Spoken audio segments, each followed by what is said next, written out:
The question is what the citizens in Israel, what they want, really. I mean, not in politics view. And I think that most of the citizens of Israel, the big majority, is Orthodox. Orthodox in some way or another. There are the more Orthodox, there are the traditional, but most of the citizens in Israel are Orthodox.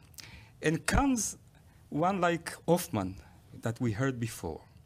She represents few thousands, not more, here in Israel.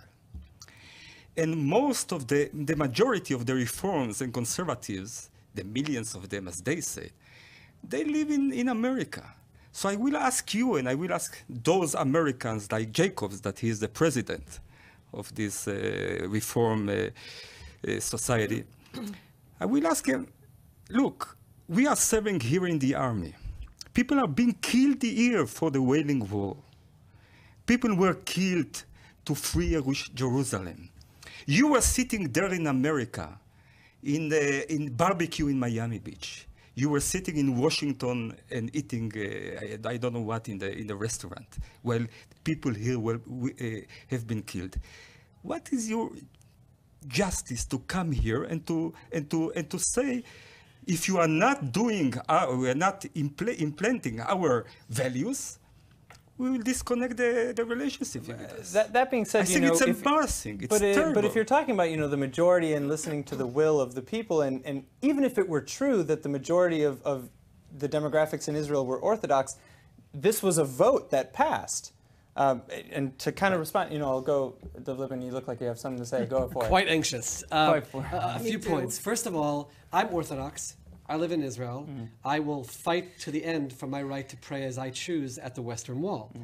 If the reform and conservative movements were saying, we want to get rid of the separation barrier, no mechitza, we want to pray the Western Wall should be reformed, then I'd be fighting against them.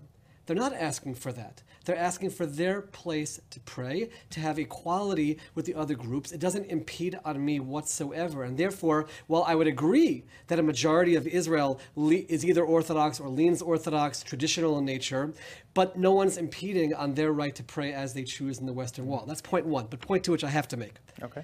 Even if they're not living in Israel, we claim to be the nation state of the Jewish people.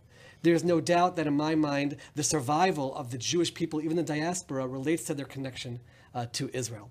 We can't have both of those and say, we don't embrace you and accept you in Israel. And the last point, which is perhaps the most critical, yes, we are fighting here and we have children in the army here. They're fighting for us over there as well.